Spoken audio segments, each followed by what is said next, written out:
बिस्मिल्लाहिर्रहमानिर्रहीम। अस्सलामु अलैकुम वरहमतुल्लाहि वबरकातुहू। एक दरवेश सारी रात इबादत करता रहा। सुबह हुई तो उसने दुआ के लिए हाथ उठाए और अपनी हाजात अपने रब से बयान करने लगा, लेकिन गैब से आवाज़ आई कि तेरी दुआ कबूल ना होगी, फजूल वक्त बर्बाद न कर। दूसरी रात दरवेश फिर इबादत में मशगूल रहा और सुबह के वक्त पहले दिन की तरह दुआ में मसरूफ़ हो गया। उसके एक मुरीद को ये बात मालूम हो गई थी कि हातिफ़ गैब ने मेरी मुर्शिद की दुआओं के रद्द किए जाने की खबर सुना दी है। वो दरवेश को दुआ में मसरूफ़ देख कर बोला, जब आपको मालूम हो चुका है कि दुआ कबूल न होगी तो क्यों मशक्क़त उठाते हैं। दरवेश ने मुरीद की बात सुनी तो उसके आंखों से आंसू रवा हो गए और वो धीमी आवाज़ में बोला, रोती हुई आवाज़ में बोला, तू ठीक कहता है, मुझे धुतकार दिया गया है, लेकिन मैं क्या करूं कि इस दरवाज़े के सिवा कोई और दरवाज़ा भी तो नहीं है।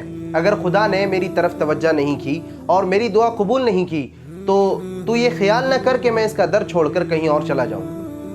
मेरा तो कोई और ठिकाना ही नहीं। मर्द दाना कभी भी और किसी भी हालत में अल्लाह के सिवा किसी को अपना हाजत रवा ख्याल नहीं करता, चाहे बामुराद हो या नामुराद हो।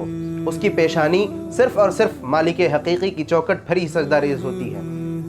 अगर दुआ कबूल न भी हो तो भी अल्लाह से ना उम्मीद नहीं होता, बल्कि अपनी खामी से आगाह होकर फिर दस्त दुआ बुलंद करता है। इसलिए मुअज़्ज़ज़ दोस्तों, अगर आपको लगे कि आपकी दुआ कबूल ना हो रही है तो आपके लिए कोई और दर है ही नहीं, बल्कि अपने गलतियों पर ध्यान दे, अपने गुनाहों पर ध्यान दे और अल्लाह के सामने फिर से अपने हाथ उठाए। वो दिन ज़रूर आएगा कि अल्लाह ताला आपकी दुआ को ज़रूर कबूल करे।